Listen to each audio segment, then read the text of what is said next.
그래도 오늘 이 자리에 와가지고 또 같은 또 영역에 계시는 많은 선후배 선생님들 보니까 또 약간 좀 기운을 제가 얻고 있습니다. 오늘 제가 이제 말씀드릴 내용은 애도 상담에 대한 부분입니다. 아마 지금 이태원 참사 때문에도 저희가 이제 심리지원하면서 가장 신경을 많이 쓰고 있는 대상자가 또 유가족이기도 한데요. 저희가 유가족 상담을 할 때 궁극적으로 이제 지향하는 바입니다. 유가족들이 충분한 존중과 지원을 받으면서 특히 재난 피해자, 뭐 산재 유가족들 그럴 것이고요. 재난 피해자 유가족들도 어떤 보상, 지원 이런 그런 권리를 갖게 됩니다. 그런데 그런 권리를 누리는 데 있어서 또 2차적인 또뭐 비난이라던가 2차적인 또 회상 이런 것들을 많이 이제 받게 되는데요. 그러나 그것이 분명히 어떤 정당한 그분들의 법적 권리라는 것을 우리가 잘 알고 그 권리를 누리는 데 있어서 그분들이 죄책감을 가지시지 않도록 하는 것도 저희 큰 역할이라고 생각합니다. 그리고 그분들이 그런 사실이라는 소중한 가족을 잃은 그 결과를 결국에는 이제 받아들여야 되는데요. 결과를 수용하고 건강하게 애도해 나가도록 돕는 것이 저희가 궁극적으로 지향하는 그런 바입니다. 항상 그 유가족 상담을 할 때 많이 제가 듣게 되는 얘기인 것 같습니다. 이제 치료에 대해서 굉장히 이제 저항을 많이 보이십니다. 다른 이제 이를테면 그분의 상태를 굉장히 걱정하는 다른 가족, 뭐 배우자라던가 다른 자녀가 이제 모시고 오죠. 그런데 이제 그 치료를 본인은 받고 싶지 않다 하면서 이런 얘기를 하십니다. 결국 이 치료를 받는다는 게 본인을 잊으라는 거잖아요. 나는 절대 잊고 싶지 않아요. 사실은 좋아지고 싶지가 않아요. 본인을 그렇게 보내놓고 나는 밥 먹고 잠자고 또 살겠다고 이렇게 치료를 받는 것도 너무 죄스러워요. 아마 이런 얘기를 떤 형태로든지 뭐 자살 유가족도 그렇고 뭐 재학회 유가족도 그렇고 이제 많은 선생님들이 진료 현장에서 이런 얘기를 많이 들으셨을 것 같습니다. 그런데 이제 이때 우리가 그 치료적인 어떤 동기를 부여하는 데 있어서 항상 이제 이 부분을 좀 짚고 넘어가야 하는데요. 이제 애도에 대해서 치료를 받는 목적은 고인을 잊는 게 아니다. 오히려 고인을 더 잘 기억하기 위함이다. 그리고 고인을 잘 기억한다는 것은 계속 고통 속에 남아 있어서는 안 된다. 고인을 잘 기억하면서도 행복할 수 있다. 행복해야 한다. 그리고 새로운 삶에 고인이 없는 삶에 적응해 나가야 한다. 그것이 이 치료의 목적이다. 라는 것을 설명하고 거기에 대해서 동의를 받는 것이 중요한 치료를 어떤 시작점에 있어서 저희가 해야 되는 그런 이슈입니다. 특히 재난 피해자의 유가족들은 이제 이러한 한 세 가지 정도의 주된 이슈를 일단 갖고 시작을 하게 됩니다. 이번 이제 이태원 참사도 그렇고 이분들은 일단 외상성 경험을 했습니다. 일단 뭐 상실을 했죠. 가족을 잃었고 그 관계도 잃었고 그 관계 속에서 그 이제 가지고 있었던 어떤 미래의 꿈, 뭐 비전 이런 것들도 다 어떤 변화를 해야 되는 그런 상실을 이제 맞이했습니다. 근데 이제 거기에서 그치는 게 아니고 이 상실 자체는 굉장히 외상적이죠. 그리고 이제 그런 시신을 보는 그런 과정에서 사실은 굉장히 훼손된 그 사체를 보신 분들도 이제 많이 있습니다. 저희가 세월호 참사 때도 유가족들이 이제 이런 경험을 하고 결국에 이 마지막에 그 장면들 때문에 굉장히 오랫동안 고통스러워하시고 이런 얘기들 저희 많이 이제 보기도 했는데요. 또 이제 부과되는 것이 가중되는 것이 2차 스트레스입니다. 재난 상황에서는 늘또 뭐 무슨 그 비난이 사회적인 부정적인 반응도 뒤따르기가 쉽고 분쟁이나 소송이라던가 뭐 가족 내에서의 사실 갈등도 결국에는 벌어지는 경우가 상당히 많습니다. 또 이제 이런 수습 과정에 참여하게 되면서 본업 또 뭐 학업 이런 것들에도 지장을 받게 되죠. 경제적인 곤란 이런 것도 이제 갖게 됩니다. 그래서 결국 유가족이 갖게 되는 어떤 그런 이런 삼중고를 우리가 좀 이해하고 이제 시작을 하는 것이 중요합니다. 저희 상담 시에 이제 주의사항인데요. 저희가 트라우마 상담을 할 때도 특히 트라우마 사건 직후에는 트라우마 반응을 이제 정상화, 해당하는 것에 중점을 두는 것과 마찬가지로 애도 후에 나타나는 여러 다양한 반응들에 대해서도 어, 대부분은 정상적인 애도 반응이다라는 것을 전제로 하고 상담을 시작하는 것이 좋습니다. 그런데 아까 이제 제가 재난 피해자 유가족분들 같은 경우에는 그 상실과 외상과 2차 스트레스 3중고가 늘 있다고 말씀드렸는데 보통은 이제 그 상실을 주로 저희가 뭐 애도 상담할 때는 상실에 주로 얘기를 이제 하게 되지만 얘기를 하다 보면은 굉장히 외상적인 속성에 이제 사로잡혀 계시는 경우들이 있습니다. 이를테면 마지막으로 목도한 이제 장례를 치를 때나 아니면 처음에 아이를 발견했을 때 보게 된 그런 굉장히 훼손이 된 모습이라던가 굉장히 괴로워하는 듯한 그런 모습 이런 것에 이제 압도되어 있을 때는 애도 상담이 진행이 되지가 않습니다. 그 고인을 총체적으로 기억하기 굉장히 어렵기 때문에 이런 경우에는 외상적인 부분을 먼저 개입을 한 다음에 애도 상담으로 넘어가야 된다. 그리고 저희 모든 경우에 다 그렇습니다만은 자타의 위험을 먼저 확인해야 된다. 그 경우에는 위기 개입을 먼저 한다. 이 부분을 정정을 해야 되겠습니다.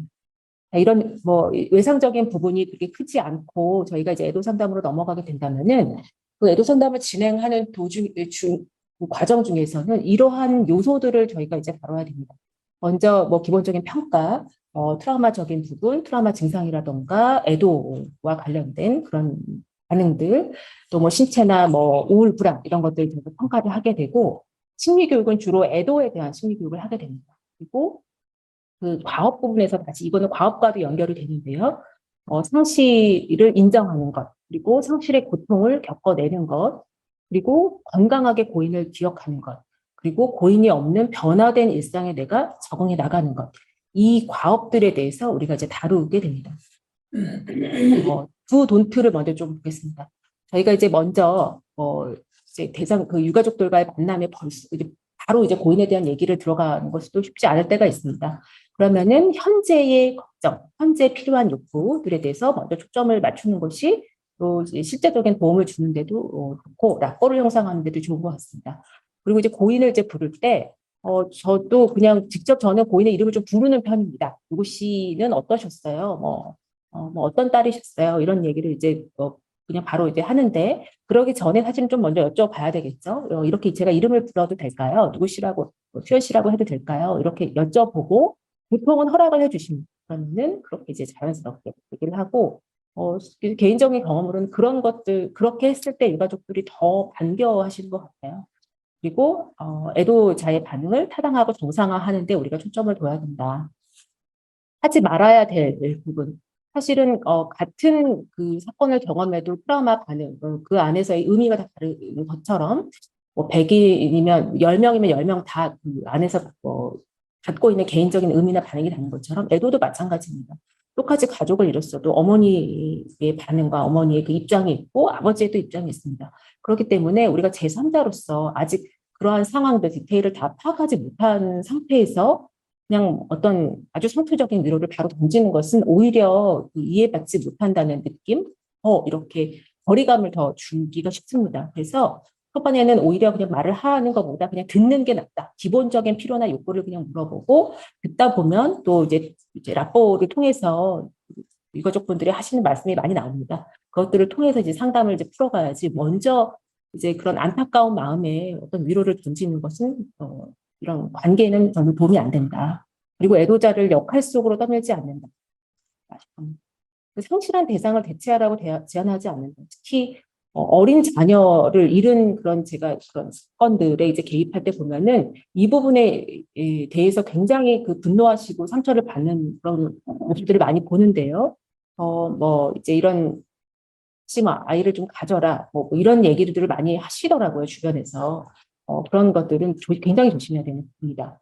다른 사람들과의 애도 방식을 비교하지 않고 큰 변화를 제안하지 않는 이사를 그냥 잊어버리게 이사를 가라든지 어디 그런 얘기들을 많이 하시잖아요. 그런 변화는 그런 재난 직후 상실 직후에는 제한하지 않는다. 이런 것들을 저희가 알고 시작을 해야 되겠습니다. 애도의 교육이 굉장히 저는 중요하다고 생각하는데요. 애도라는 것에 대해서 이제 이 유가족분들이 내가 지금 겪고 있는 과정이 굉장히 혼란스러워 하십니다. 힘들기는 힘든데 이게 지금 내가 잘하고 있는 건지, 이런 반응들이 이제 맞는 건지. 사실 트라우마 반응, 저희가 트라우마에 대한 개입을 할 때랑 좀 굉장히 유사한 부분이 많다고 생각하는데, 그 애도에 대해서도 굉장히 교육적인 부분을 강조하게 되고, 거의 모든 반응들은 그냥 정상적이고 당연한 반응이다. 그리고 이제 훨씬 애도에 대해서는 좀 과정이라는 말씀을 많이 드리게 되는 것 같습니다. 이거는 적응해 나가는 과정입니다. 너무 사랑하는 사람을 잃었기 때문에 고통은 당연한 것이고 그 고통의 기간이라는 거는 있을 수밖에 없다. 이거는 하루아침에 끝날 문제는 당연히 아닐 것이다. 그런데 그 여정을 이제 겪어내면서 결국에 이 변화된 세상, 고인이 없는 새로운 세상에 적응해 나가는 그런 여행이다, 과정이다. 그렇게 말씀을 드리면은 이해를 더 하시더라고요. 기간을 궁금해하십니다. 내가 언제까지 이럴까요? 내가 언제쯤이면 괜찮아질까요? 이렇게 얘기를 많이들 물어보시는데, 물론 그게 정확한 답을 드릴 수는 없죠. 근데 저희가 교과서적으로 갑성 애도장애의 그 기간을 저희가 1년으로 잡고 있는 걸로 아마 아실 겁니다. 1년이 지나도록 극심한 고통, 또 어떤 그 과도한 어떤 몰입 이런 것들이 이제 있으면 저희가 복합 애도장애로 이제 진단을 내리는데, 그런 근거로 해서 한 6개월에서 1년이면은 극심한 이제 슬픔의 기간이 조금 점차 줄어드는 그런 과정을 대부분은 겪는다. 이런 통상적인 근거 하에서 정보를 드릴 수가 있겠습니다. 그런데 이제 이런 그 과정을 통해서 이런 슬픔이 좀 줄어들기 위해서는 고인을 잃은 슬픔을 피할 필요도 없고 피해서는 안 된다. 오히려 슬픔이라는 거는 그만큼 가까운 관계라는 그런 반증이기 때문에 그걸 겪어내야 된다. 겪어낼 수밖에 없다. 그리고 동시에 슬픔에만 빠져 있고 이제 손을 놔서는 안 된다. 고인이 없는 삶에 적응하려고 동시에 우리는 노력해야 된다.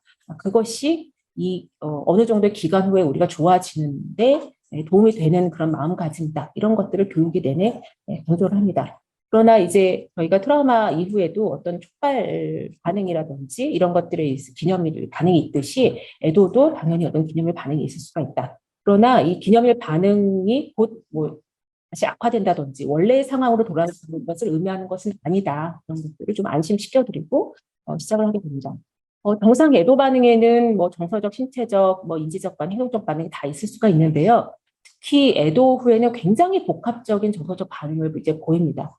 슬픔과 그리움, 뭐 그런 또 공포감도 있습니다. 어쨌거나 그런 재난이나 트라우마 사건을 간접적으로라도 경험하신 것이기 때문에 어떤 공포감과 불안감이 있고 분노나 죄책감, 수치심, 또 어떤 긍정적인 반응도, 긍정적인 감정도 한편으로 들 수가 있습니다. 그런 굉장히 복합적인 반응들이 있다는 것. 또 인지적인 행동적인 반응으로는 고인에 대해서 지나치게 몰두하면서 고인을 계속 찾아 헤매는, 고인의 흔적을 찾아 헤매는 행동들, 아니면은 이게 너무 이제 그 트라우마에 대한 회피처럼 고인과 관련된 그런 생각들을 다 회피하려고 하면서 고인의 어떤 유품들을 그냥 모조리 다 이제 그냥 처분하는, 아주 초반적으로 처분하는 그러한 행동들을 보일 수가 있습니다. 그런 좀 극단적인 행동들을 보일 때, 이분의 애도에 지금 조금 문제가 있구나. 애도의 진행에 좀 문제가 있고, 뭐 이제 그렇게 진행을 도와드려야 되는구나라는 거를 저희가 좀 힌트를 얻을 수가 있습니다. 신체적인 반응이 뭐 트라우마 사건 경험 이후에도 굉장히 저희가 강조하고 있고, 그것이 앞서 허유정 선생님이 이제 그런 안정화 기법들을 이제 발표하신 그런 이유라고도 생각합니다. 이것은 세월호 참사 그 유가족들에 대한 그런 그 실태 조사 그 결과인데요. 굉장히 많은 뭐 7, 80% 이상의 이제 유가족들이 신체적인 통증을 이제 갖고 있다. 그리고 실제로 질환으로도 없었던 질환이 새로 발생하는 비율도 뭐 14%, 17%나 되고 또 상당수는 있었던 질환이 악화되는 그런 경과도 보이기도 한다. 결국 이게 단순히 마음의 문제만은 아니다. 그래서 우리가 신체적인 돌봄이 굉장히 필요하다는 것도 이제 강조하는 그런 근거가 됩니다. 복합적인 감정에 대해서 말씀을 드렸는데요. 그런 복합적인 감정들을 그냥 상담으로서는 잘 파악을 못 하십니다. 이게 너무 그 안에는 부정적인 감정과 긍정적인 감정도 이제 있고 부정적인 감정 안에서도 또 뭐 분노나 죄책감, 수치심, 강렬한 그런 감정들이 다 그냥 한 덩어리로 이제 압도되는 그런 느낌만 받으시기 때문에 저희가 그 국가 트라우마 센터에서는 애도 상담을 할 때 그 저희 워크북 중에서는 애도 관찰 일기를 이제 숙제로 내드립니다. 그래서 매일매일 그날의 어떤 고통에 대한 점수들을 좀 기재하고 그 안에서 이제 느꼈었던 감정들, 그 고통스러움이라고 하면 그 어떤 감정들이 있었는지를 좀 세분화시키고 또 어떠한 대처 방법을 썼고 그게 효과가 있었는지에 대해서 그래서 조금 더 감정들을 잘 반응들을 스스로 이해하고 또 통제감을 가질 수 있도록 이렇게 돕게 됩니다. 네, 이게 시간이 지나도 상당 부분 이제 트라우마나 애도나 우울의 문제를 가질 수 있다 이런 얘기고요. 그래서 애도의 과업은 크게 이제 네 가지로 나눠집니다. 하나는 상실을 그냥 받아들여야 된다는 거.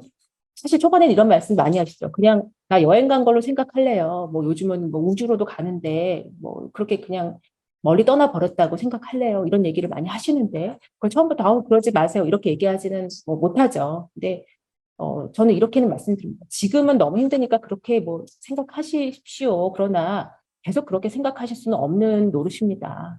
우리가 언젠가는 마음의 좀 준비가 되면은 여기에 대해서 조금 더 직면할 필요가 있습니다. 그런 정도로 저는 하고 이제 넘어가야 합니다. 결국에는 받아들여야 된다는 것. 그리고 이것을 받아들인 데 있어서 이러한 질문들이 좀 도움이 됩니다. 죽음에 대한 이 죽음을 어떻게 소식을 듣게 되는지 사실은 저희가 묻지 않아도 벌써 상담하다 보면 얘기가 나옵니다. 내가 뭐 설거지를 하던 중에 뭐 갑자기 전화가 왔는데 그 전화서부터 불길했다. 뭐 심장이 모르는 사람이 딸 전화로 이제 전화를 했는데 심장이 콩 내려앉았다. 그렇게 알게 된 방법들, 정황들 이런 것들을 저희가 좀 자세히 들어는 것이 도움이 됩니다. 그리고 죽음에 대해서 유가족분들이 굉장히 좀 몰입하고 있는 경우들이 많습니다. 내가 어떻게 하다가 그렇게 잘못됐을까? 또 그 순간에 얼마나 고통스러웠을까? 막 이런 것에 굉장히 이제 몰입해 계시는데 또 궁금하니까 더 몰입해 계시는 거거든요. 마지막 순간에 알고 싶어 하십니다. 모르는 것이 무엇인지. 근데 영원히 모를 수밖에 없는 것들이 뭐가 있겠는지에 대한 것들도 얘기를 나누면서 우리가 어쩔 수 없이 모르는 채로 받아들여야 한다는 그런 수용에 대한 것도 메시지를 드리고 또 장례식을 어떻게 이제 치렀는지에 대한 결국 이런 죽음에 대한 장래에 대한 얘기를 통해서 내담자가 정말 이게 죽음이라는 현실을 수용하는 데 도움이 되는 그런 정보입니다. 두 번째는 애도의 고통을 경험한다는 거. 이게 너무 고통스러울 때 하루 종일 막 운다. 가족 옆에 이제 지켜보는 가족들은 걱정하시거든요. 근데 그것도 정상화를 해드립니다. 이게 그 고통이라는 거는 그만큼 사랑했다는 거고 이건 겪어내야 된다. 다만 안전하게 겪어내는 것이 중요하니까 잘 드시고 잘 주무시고 돌봐가면서 슬퍼하자. 이렇게 해야지 그냥 고통을 피하자. 이제 슬퍼하지 마시라, 울지 마시라 이렇게는 절대 얘기하지 않습니다. 근데 이제 그 건강한 애도는 이런 거죠. 울고 싶을 때 운다. 사실은 이 얘기만 들어도 되게 안심들 많이 하세요. 울고 싶을 때 우셔도 됩니다. 라고 얘기만 해도. 그런데 이제 이거를 나눌 수도 있어야 됩니다. 사실 가족 간의 애도의 방식이 다 다른데 나누지 않는 경우에 굉장히 오해가 쌓이다가 나중에 갈등이 되기도 합니다. 이런 것들 좀 나누시도록. 그리고 애도의 방식이 다 다를 수 있다는 것도 알려드려야 됩니다. 그리고 이제 애도를 방해하는 행동은 과도하게 억제하는 것, 억제하거나 회피하거나 스스로를 돌보지 않거나 아니면 그런 분노나 죄책감을 엉뚱한 데다가 막 퍼붓거나 이런 것들은 건강하지 않은 것이고 저희는 그냥 어떠한 애도 방식도 괜찮다. 건강하기만 한다면 그러니까 위험하지만 않다면 어떠한 애도 방식도 괜찮다. 정답이 없다. 내담자의 애도 방식을 기본적으로는 존중하되 굉장히 그 스스로나 다른 사람에게 해가 되는 애도 방식이라고 한다면 그런 부분에 대해서만 좀 다른 방식의 대처를 권장하는 그런 굉장히 그 미니멈한 개입을 하게 됩니다. 세 번째 과업은 결국에 적응을 해 나가야 되는데요. 이제 그 고인이 없는 상실이라는 것은 다양한 차원의 상실을 의미합니다. 고인을 만질 수가 없죠. 만질 수도 없고 느낄 수가 없습니다. 고인의 이제 그런 체향 이런 것도 더 이상 맡을 수가 없죠. 그리고 관계의 상실이기도 합니다. 아끼던 딸, 부모 대신이던 무슨 형님, 이런 관계의 상실이기도 하고 역할의 상실이기도 합니다. 그리고 그 고인이 어떤 재정적인 굉장히 주요한 역할을 하셨을 경우에는 또 재정적인 상실이기도 하고 고인과 같이 했었던 일상생활이 있습니다. 산책도 하고 시장도 보고 그런 일상생활의 상실이기도 합니다. 사실 이런 다양한 차원의 상실이 수반된다는 것들 우리가 알고 거기에 대해서 실질적인 문제가 지금 무엇이 발생했는지 그걸 어떤 식으로 우리가 해결해 나갈 것인지에 대한 구체적인 질문을 하게 되는데 이런 질문들을 통해서 고인은 내가 그냥 어떤 그 유가족으로서 비통해하고 이러는 것만이 어떤 유가족으로서의 그런 포지셔닝이 아니라 사실 나에게도 다양한 문제가 발생했구나. 이 역할을 그 빈 공간들을 내가 채우기 위해서 뭔가 도움이 필요하고 나도 노력해야 되는구나. 라는 메시지를 이제 받게 됩니다. 앞서 이제 그런 다양한 그 상실에 대해서 대처를 할 때, 석종원 선생님이 발표해 주신 문제 관리 플러스라든지 SPR 같은 그런 실질적인 문제를 해결하는 그런 기법들을 여기에 저희가 사용하기도 합니다. 결국 이제 고인은 앞서 말씀드린 그런 과업들을 그냥 일직선상으로 가는 게 아니라 왔다 갔다 하면서 이런 애도의 과정들을 받게 됩니다. 즉, 고인에 대해서 생각하고 반응하는 과정, 또 고인이 없는 생활에 적응하기 위한 그런 과정들을 끊임없이 상실에 대해서 반응했다가 회복에 대해서 지향했다가를 끊임없이 반복하면서 앞으로 나아가게 되고 이 부분에 대해서도 설명을 드리면 굉장히 공감을 많이 하시는 부분입니다. 네 번째는 이러한 과업들을 거쳐서 결국에는 고인을 우리는 마음속에서 재배치하고서 고인을 간직한 채로 행복도 느끼고 다시 새로운 어떤 삶의 목표도 가진 채로 삶을 이어나가는 것이 이제 궁극적인 저희가 지향점이 되는데요.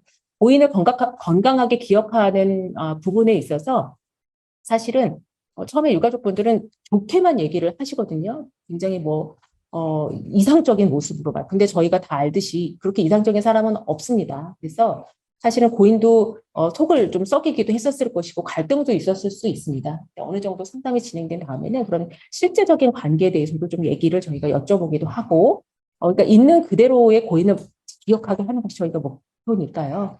그리고 일상으로 돌아가는 측면에 있어서 내가 이제 고인이 없는 그런 나의 새로운 정체성이 이제 발생을 합니다. 기존의 정체성과 새로운 정체성을 통합하고 고인을 내가 어떻게 기억할지, 그리고 이런 질문들이 좀 도움이 됩니다. 어떻게 하면 고인을 잘 기억할 수 있을까요?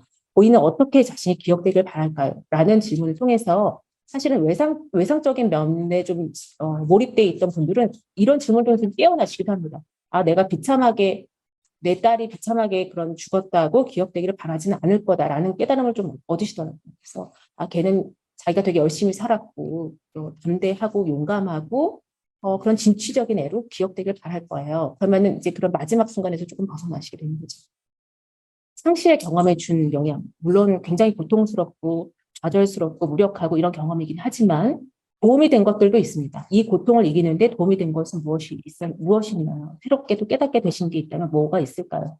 좀 균형 있게 상실의 경험은 분명히 고통이지만 그것들을 통해서 조금 더 긍정적인 면모를 조금이라도 발견하실 수 있게끔 저희가 그런 것들을 좀 수집을 하게 됩니다. 새로운 변화된 삶에서도 목표는 있어야 됩니다. 즐거움도 느껴야 됩니다. 그런 것들에 대한 질문을 또 이제 막판에는 좀 같이 나누게 되는데요. 새롭게 어떤 기존의 목표를 유지를 하시는 부분도 있을 것이고, 이제 세월호 때도 이제 이런 부분에 대해서 얘기를 많이 들었는데, 자녀들 양육에만 이제 올인하시다가 특히 외동 자녀를 두신 분들은 이제 자녀가 없으니 사실은 삶의 목표를 다시 설정할 수밖에 없는 때가 이제 온 거죠. 거기에 대해서도 같이 생각해 보는 것, 이런 것들을 좀 의논하는 것, 이런 것이 좀 도움이 됐습니다. 네, 상실과 애도에 관한 정신건강 수칙입니다. 아마 많이들 이제 접하셨을, 저희가 이게 대신정에서 발표하신 정신건강 수칙이고, 많이들 이제 보셨을 거라고 생각합니다. 이거는 그냥 참조하시면 되겠습니다. 네. 오늘 이것으로 마치도록 하겠습니다. 네, 감사합니다.